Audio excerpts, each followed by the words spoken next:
लोकसभा चुनाव से ठीक पहले देश भर में नागरिकता संशोधन अधिनियम 2019 यानी कि CAA लागू कर दिया गया है।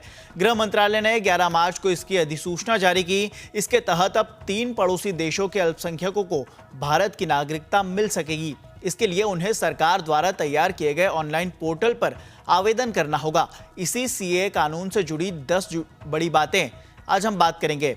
सबसे पहले तो CAA का फुल फॉर्म नागरिकता संशोधन अधिनियम है। नागरिकता संशोधन अधिनियम 2019 एक ऐसा कानून है जिसके तहत दिसंबर 2014 से पहले 3 पड़ोसी देश पाकिस्तान, बांग्लादेश और अफगानिस्तान से भारत में आने वाले 6 धार्मिक अल्पसंख्यकों को यानी कि हिंदू, सिख, बौद्ध, जैन, पारसी और ईसाई धर्म से जुड़े लोगों को नागरिकता दी जाएगी। दूसरी बड़ी बात, केंद्रीय गृह मंत्रालय द्वारा लोकसभा चुनाव से पहले 11 मार्च 2024 को नागरिकता संशोधन अधिनियम 2019 की अधिसूचना जारी कर दी गई है। CAA नियमों का मकसद गैर मुस्लिम प्रवासियों जिसमें हिंदू, सिख, बौद्ध, जैन, पारसी और ईसाई को भारतीय नागरिकता देना है। हालांकि भारतीय नागरिक केवल उन्हें मिलेगी जो बांग्लादेश, पाकिस्तान और अफगानिस्तान से 31 दिसंबर 2014 से पहले भारत में शरण लिए हुए थे। इन 3 देशों के लोग ही नागरिकता के लिए आवेदन करने के योग्य होंगे। अगर इसके इतिहास में जाएं तो नागरिकता संशोधन अधिनियम 2019 दिसंबर 2019 में सदन में पारित किया गया था।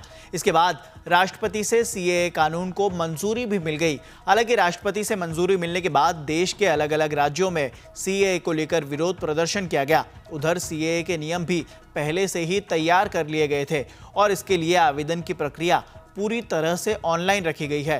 खास बात यह है कि आवेदन के लिए किसी अतिरिक्त दस्तावेज की ज़रूरत नहीं होगी।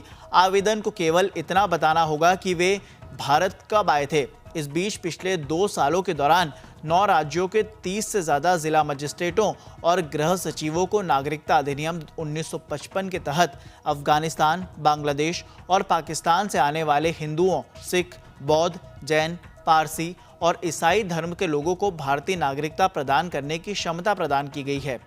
गृह मंत्रालय की 2021 की रिपोर्ट की माने तो 1 अप्रैल 2021 से 31 दिसंबर 2021 के बीच पाकिस्तान, बांग्लादेश और अफगानिस्तान से आने वाले गैर मुस्लिम अल्पसंख्यक समुदाय के 1414 व्यक्तियों को नागरिकता अधिनियम 1955 के तहत भारतीय नागरिकता दी गई। एक और सबसे ज़रूरी बात, नागरिकता संशोधन अधिनियम 2019 से भारतीय नागरिकों का कोई सरोकार नहीं है।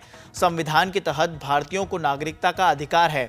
CAA कानून भारतीय नागरिकता को नहीं छीन सकता।